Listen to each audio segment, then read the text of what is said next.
Welcome to the Defense and Aerospace Report. I'm Vago Muradian here at NATO headquarters in Brussels, talking to some of the alliance's top leaders, including Camille Grand, who is the Assistant Secretary General for Defense Investment. Camille, it's always a pleasure seeing you.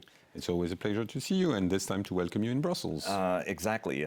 We have a tendency of seeing each other in Washington and Norfolk at air shows, including the Paris Air Show. So I have a Le Bourget question. So let's start with something that's going to be a big topic of discussion at the Paris Air Show, which is the future of Europe's fighters. You know, we went from a period of a lot of studies, but now all of a sudden we have active programs going on. There's the SCAF program with France and Germany to develop a new fighter. Britain has developed its proposal, which is the Tempest proposal. And now there's sort of a hearts and minds battle that's going on a little bit. Every effort to sort of create a common European fighter has actually ended up fragmenting to a degree. There was originally the idea of one European fighter, but France ended up with the Rafale, and the Eurofighter was developed by Germany, UK, Italy, and Spain. And obviously the F-35 is becoming sort of a common NATO fighter, given how many countries are buying it. What's the key to getting this right from a NATO perspective, both from an integration standpoint, because there is this concern that there's going to be a little bit of fragmentation and countries are kind of going to do their own thing again? First of all, as you know, NATO does not prescribe a platform. NATO insists on interoperability and having systems that are fully interoperable and fully capable of operating in a NATO air operation. So that is our starting point. The second thing I would note is that the fragmentation of the fighter market has always existed for every generation. There has been a number of nations that have gone for the main US fighters. So you had a number of F-16 nations. We now have a number of F-35 nations that choose to be part of that program. And interestingly, the big novelty with the F-35 is that they're also partners in the program from an industrial perspective. Next to that, you have a number of Europeans that have decided to either go alone. France and Sweden have built generations of fighter aircraft, and others have been involved in cooperation to develop in the old days the Tornado and then the Eurofighter. So you have, this is the history we're with.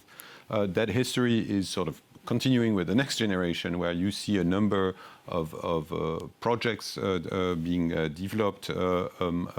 The Future Air Combat System, the SCAF is the Franco-German Spanish initiative that is taking shape these days and getting a lot of traction.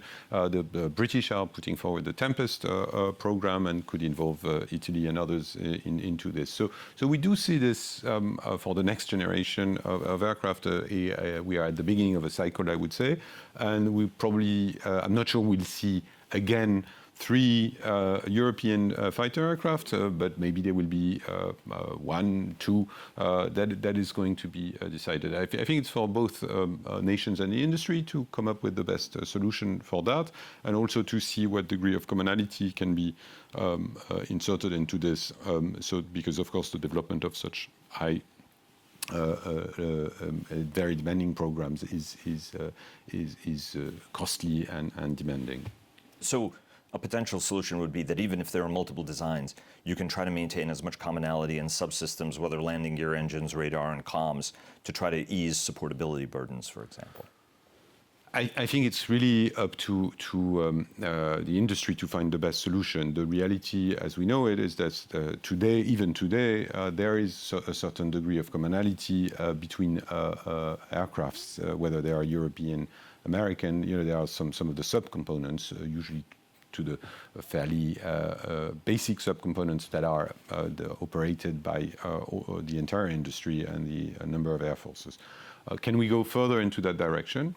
Possibly. I think it's a bit too early to tell. I think we're in a moment where there are a number of projects, there are a number of decisions that have been made, and we'll see how the landscape sort of stabilizes. It will probably take a few years. There's an old saying that amateurs talk tactics, professionals talk logistics, and there's an increased focus in sustainability, supportability. A lot of the NATO exercises are about surging capability and being able to sustain troops for prolonged periods of time. During the Cold War, we took standardization to rather extensive degrees to make sure that we were reducing our logistics burdens. Talk to us a little bit about some of the efforts that you've got going to try to streamline, to try to smooth the logistics and the sustainment of systems. Well, there are multiple work strands that are associated with that. Some of them have to do with military mobility. So how do we make sure that we can move across equipment in Europe easily and with the same standards? So part of that is a work that we do with the EU, which is for the first time investing some money into building infrastructure that are meeting military requirements, and that is a good news. Next to that, there is the NATO effort per se on this, and part of what I'm responsible for is also to build common standards that facilitate those processes as much as possible. Finally, there is also an effort to build multinational cooperation around, for instance, stockpiling ammunition that could be the same for a number of nations, and with a shared stockpile managed by the NATO Support and Procurement Agency that then enable us to sort of join forces to meet those new requirements of making sure that the forces are at high readiness with the proper stockpile of spare parts, ammunition, and eventually, in some cases, even managed centrally by the NATO Support and Procurement Agency. Are you concerned that there isn't enough standardization at this point? Or as you work these new standards, where do we need to get to? I think there are two things. First of all, and this is a big effort, we need to keep our standards to date. And this is something that we have to do in the operational domain, but also in the material domain and the C3 domain to make sure that the standards are up to date. And this is a constant effort by the Alliance, and that's one of our core missions. Next to that, and that is very demanding for some of the nations, we need to make sure that all allies and the partners as well apply those standards. And sometimes applying the standards is not only to sort of translate the textbook into your domestic language, but also to make sure that it is there in the force and that we have the right set of, that the standards not only exist, but are being implemented in the daily operations of the armed forces of the allies and the partners. Since we're talking about airplanes and airplane programs a moment ago, I wanted to go to some of the key programs that are on your slate. Airborne warning and control replacement is one of them, but the Alliance ground surveillance system is another one. I remember covering that when the program was born some 20 years ago. It has been under development. It's a little bit behind schedule, not as far behind schedule as some people suggest it is. Bring us up to speed. Where are you on the program? Because I think you're about 18 months behind schedule now. Mm-hmm. So talk to us about why the schedule slip, what's causing the schedule slip, and when you're going to be delivering capability. The Alliance ground surveillance, in a nutshell, is NATO, and a group of NATO nations, 15 NATO nations, acquiring Global Hawks from Northrop Grumman, and with a NATO-specific payload that comes from a large portion of the European industry. Airbus, Leonardo are involved as well amongst the big players in this project. This is about procuring 5 Global Hawks that will be flying from Sigonella in Italy. The program was decided in 2012 at the Chicago summit. This is where it was signed. It was, of course, discussed before, but this is when it was signed. Initially, it was foreseen that it would be delivered within 60 months, so 5 years. We are about 18 months beyond that. But I expect the delivery of the aircraft to take place in the coming weeks or months at worst, and that would and then move quickly to IOC for the program. In practice, I think there are 2 issues. First of all, it is a complex program, and maybe the initial calendar was a bit too ambitious because it's not a Global Hawk off the shelf. It's a variant that is tailored for NATO's need. Secondly, there is a very interesting process which is about the airworthiness of the aircraft in the European airspace, which would be the first time that such a large drone is really certified to fly in the European airspace, which in itself demands both from the industry, from the Italian authorities, which have the responsibilities for that, and from NATO, a lot of effort. But this is because this is a groundbreaking process, something that is very new and that is very, very interesting. So altogether, I'm confident that the AGS force will go live in the near future and will provide SACEUR with something that is absolutely new and critical, which is his own NATO-owned and NATO-operated tool for ISR that will be a major game changer for our intelligence, surveillance, and reconnaissance operations. And talk to us a little bit about the AWACS study. That program has been ongoing for a little while.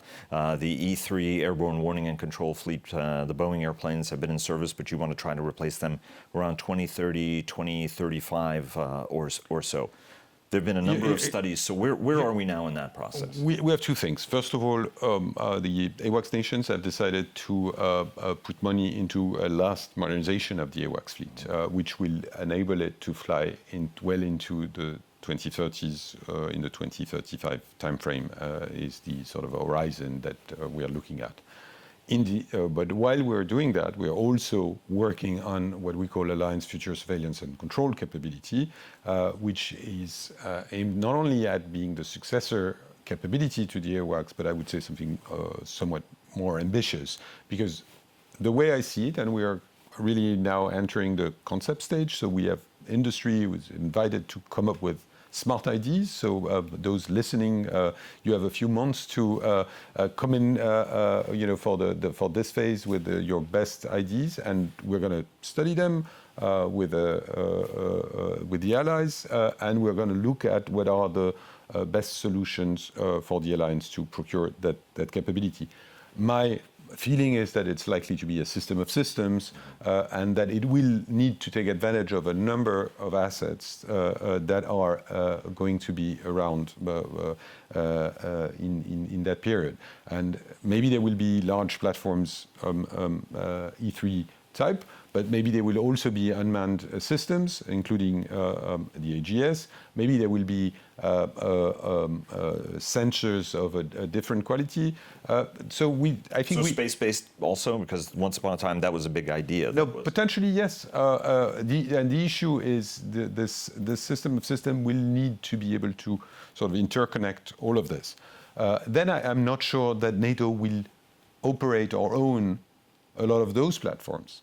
So that's going to be, I think that's going to be the big debate, is how much do we do in terms of establishing the architecture that enables to plug and play multiple systems, as opposed to actually procuring platforms per se, which is not the traditional NATO DNA. Even AWACS or AGS have not been common funded. It's always a group of nations that sort of puts its act together in doing something, but then there are always nations that prefer to, bring national capabilities into the mix to operate jointly. And this is what we're trying to do and work on. What are some of the AGS lessons you think apply to the AWACS replacement? But first of all, I think it's in general terms, I would say that, we probably have to move to more spiral procurement, to be able to be a little more agile in our procurement mechanism, so that we don't over-specify and change the requirements, but rather be able to sort of build up the capability over time. This is, demanding. We've changed the governance of our common-funded projects to a large extent, and that mindset is really important. That we are a little more agile, especially when it comes to procuring IT and C3, so that we can benefit from the best of technology without being too boxed into a requirement written a few years ago and spending too much time adjusting those. You mentioned C2 IT. The great thing is the alliance is spending a lot more money.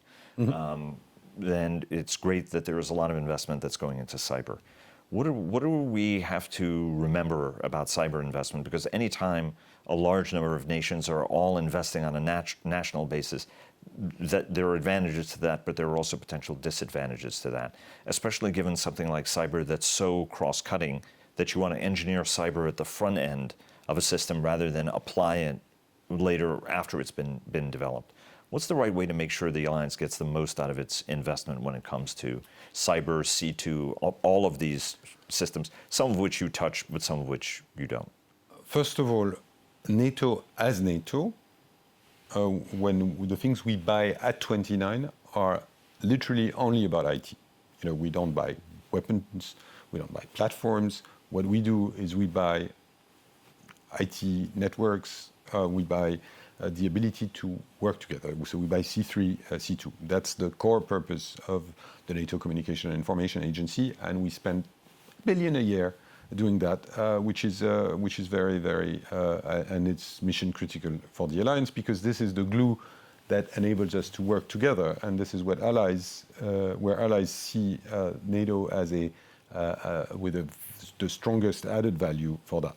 Then, of course, there are what the nations buy in a number of domains where we can facilitate cooperation, encourage cooperation, but it's a different domain.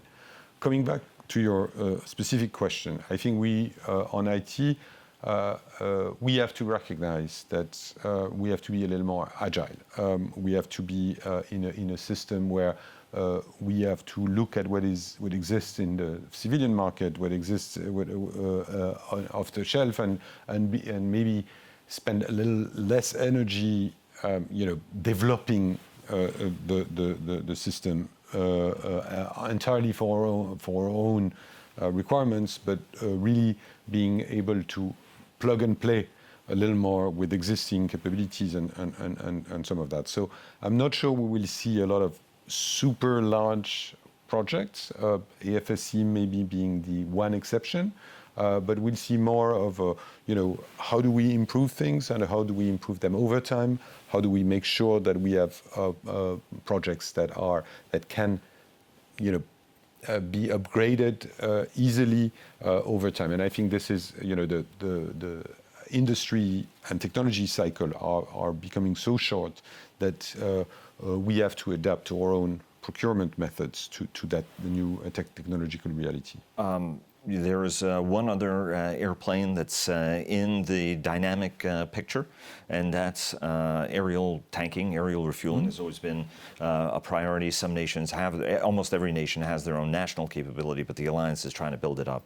And the alliance has played with a lot of innovative partnerships, whether it's on airlift.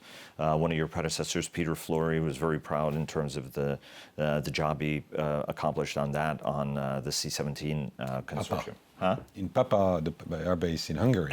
Exactly.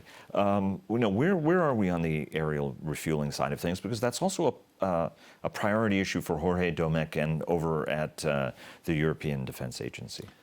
First of all, this whole debate started with the allies recognizing that there was a capability shortfall, that the fact that one ally was providing more than 50% of the air-to-air refueling capability of the alliance was not necessarily sustainable in the long term.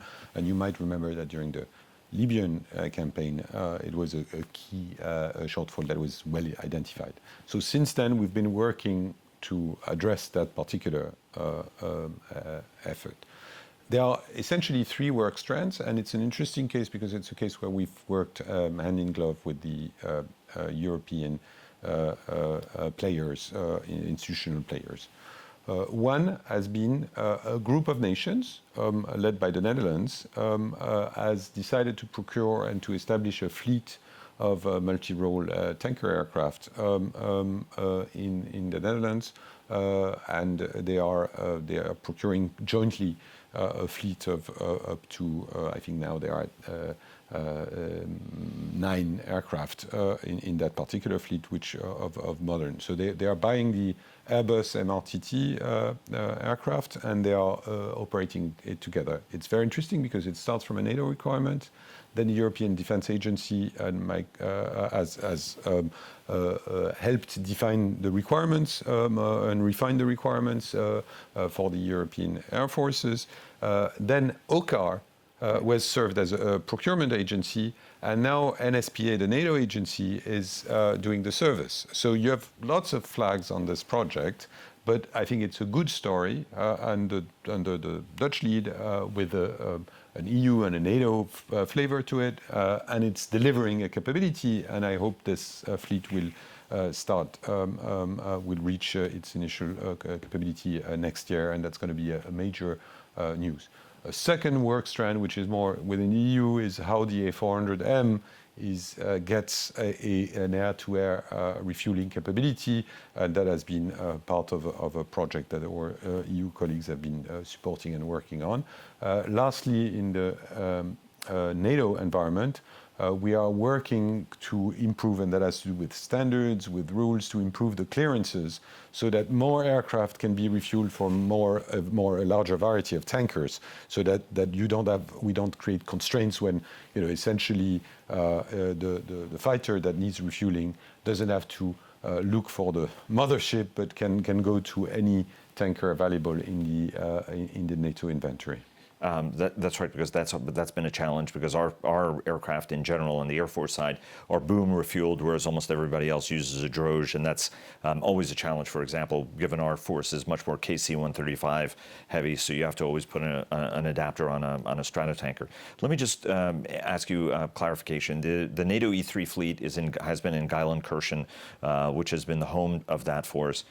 Is the new AWACS solution, should we look at that as being distributed, or assets maybe end up in Sigonella at the end of the day? Has any of that been decided, where and how it would get distributed? The short answer is no, and I think it's too early to say that. I mean, the AWACS fleet will continue to operate in Geilenkirchen till the end of its life cycle, and then by then we'll know how the successor solution capability looks like. Obviously, part of it might well be the AGS fleet operating from Sigonella, but it will be one part. So we'll see how things are evolve by then, and what are the sort of also the best options offered by the nations to operate whatever capability is approved as the successor capability to the AWACS.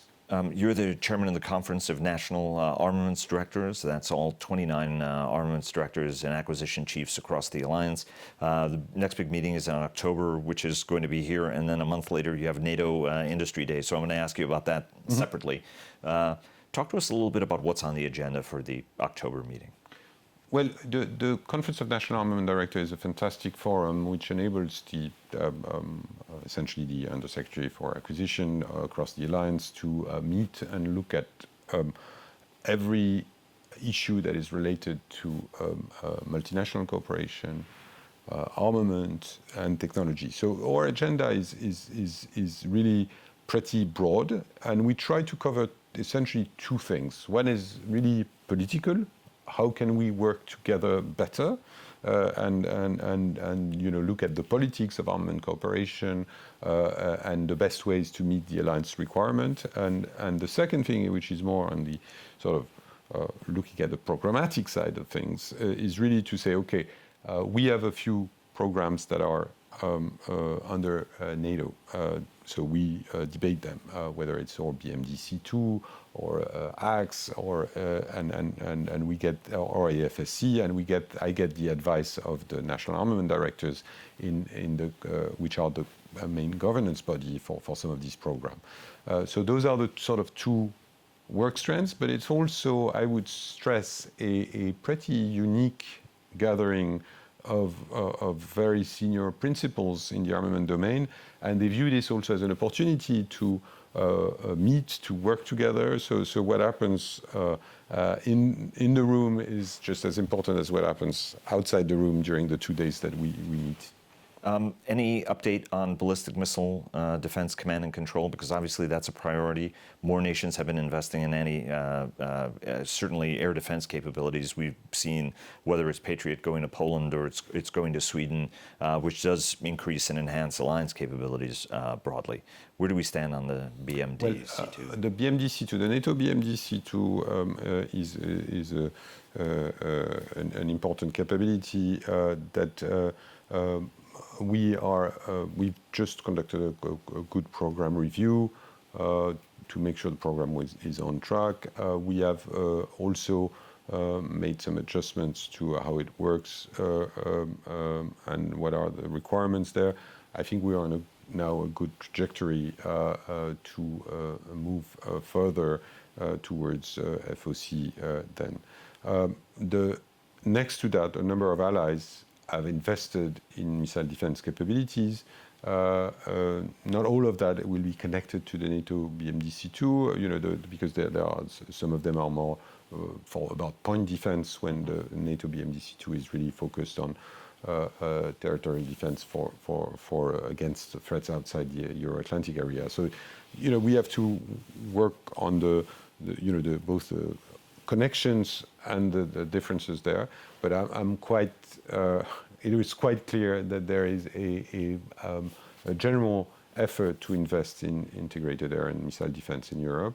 We've seen that through a number of national decisions, but also through some debates amongst allies at NATO on how to do it eventually jointly on specific projects. And what's the capability date? So when is the introduction going to happen? We've already reached initial operating capability, and the full capability is. I think it would be probably inappropriate for me to give you a date, because we are working on that, and there are a number. There is a constant exchange with SHAPE, because what we want is to deliver something to SECURE that really meets his requirement, and I don't want to sort of prejudge on the date, but because I really want to make sure that we meet SECURE's requirement. I don't want to put you slide you out on the ice on that with a stake hanging around your neck, so that General Walters gets attracted to you. Let me ask you two last questions. One is on Turkey. The Turks have made it clear that they're going to press ahead with the S-400 system. Washington is now considering its next steps, but whether it's acting Defense Secretary Shanahan, who looks in all likelihood to be is going to be the nation's next defense secretary, has made it very clear. The administration has made it clear. NATO has made it very clear that the acquisition of S-400 is incompatible both with Ankara's obligations as a NATO ally, but also the United States is going to potentially boot Turkey out of the F-35 program over there, or at least suspend deliveries of the airplane. Turkey's a leading NATO nation with a very, very sophisticated defense industrial capability, great engineers, great electronics, great systems. How does that potential issue affect armaments cooperation programs? First of all, allies are responsible for what they procure. As I said on other topics, we don't. It's a national responsibility. And from that perspective, NATO doesn't point at a specific weapon system as such. Of course, choosing to procure a highly modern and capable Russian system poses a lot of questions. Questions related to interoperability and questions related to the ability of the system to function in an alliance environment. And this is at the very heart of the debate that is taking place. Intelligence also, right? I mean, the potential classified elements or intelligence. All of these questions have been put to very openly to Turkey by the US and other allies. Now, the issue for me is really to say, can we get out of this situation by not ending up with something that is creating a disunity in the alliance. And I think this is really critical. I trust that, the most interested parties in this discussion, the US and Turkey, are working hard to find an acceptable solution to both. And I certainly hope that it will not impair our ability to work with Turkey, which has established itself as a growing and an important technological partner in the alliance amongst allies. Are you concerned at all that it'll affect AGS or the AWAC or BMD-C2 programs? I have no reason at this stage to note that. I don't think this is at stake here. What we're really looking at two programs in which Turkey is engaged that have created a major debate between two allies. And what is important for me is that for that debate to be resolved. Let me take you to the NATO Industry Forum, which is a great meeting every year. This year it's going to be in Washington, so we'll be spending a lot of time covering it. It's going to be, you're obviously the host of it, but your co-host is Alan Lord, who is the Pentagon's Acquisition and Sustainment Chief. Talk to us a little bit about what you want to accomplish with the conference this year. First of all, together with the Supreme Allied Commander for Transformation, we are very happy to bring the NATO Industry Forum back to the other side of the Atlantic. And from that, I'm grateful to Alan Lord and the Pentagon for having volunteered to host this and to partner with us for this very specific edition. It's a special edition because it's the 70th anniversary of the alliance, and that's why it really mattered to me that this event would take place in Washington, because I think it's going to be one of the flagship events of this 70th anniversary celebration, and it's good that it takes place in Washington. After all, NATO is the Washington Treaty. Having said that, I think it's going to be... And it's also very convenient for us, so that's another reason why I'm happy you're bringing it back to Washington. If I may, we didn't choose it just to make it convenient for I understand, but I'm appreciative anyway. No, and the last time it was in Berlin, the previous one was in Brussels, and probably it's going to be back in Europe for the next edition. But this one is a bit special. Let's recognize that, and the fact that the Secretary of Defense and the Undersecretary have been so keen on hosting it is really, I think, a sign of U.S. commitment to NATO. Then the second thing is that, of course, the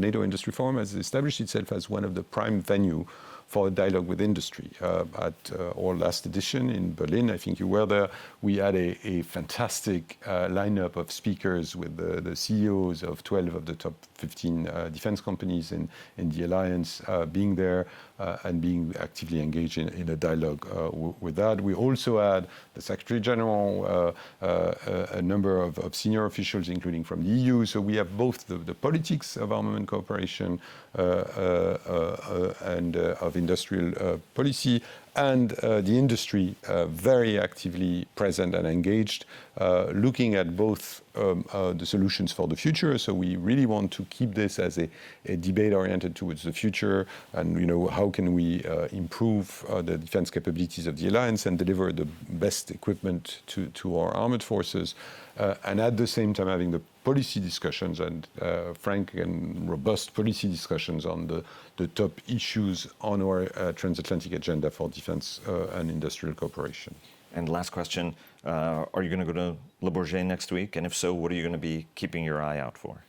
I certainly hope to go to Le Bourget. It's a demanding week because it's the week before the NATO Defense Ministerial. But I really look forward to seeing some of our key partners in industry.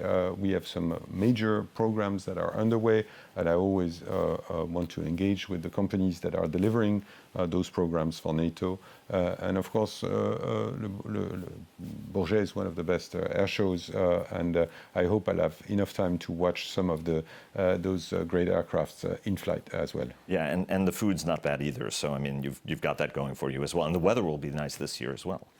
The nicer the weather, the more chance you get to see fantastic planes flying. Exactly. By the way, you reminded me on one other question which I wanted to follow up on. I didn't ask you about the NATO Ministerial that's coming up in July. What are going to be the top issues there you guys are going to be dealing with? I mean, this is an important ministerial because it's, I mean, it's at the end of June is the traditional second defense ministerial of the year. We're looking at a ministerial which will be looking, as usual, at our deterrence and defense posture and in a very volatile environment. So this is something that we will be, of course, looking at. We'll also be looking at a recurring debate in the alliance and in the run-up to the leaders' meeting at the end of the year, which is also to debate burden sharing. And so we have quite a lot on our plate for this ministerial, which will be an important milestone from taking stock from some of the decisions we've made at the Brussels summit last year and looking at the leaders' meeting at the end of the year due to take place in London in December. Camille Grand, the Assistant Secretary General for Defense Investment. Camille, it's always a pleasure. Thank you very much. Thank you very much for hosting me this time. Thank you for being with us at NATO headquarters.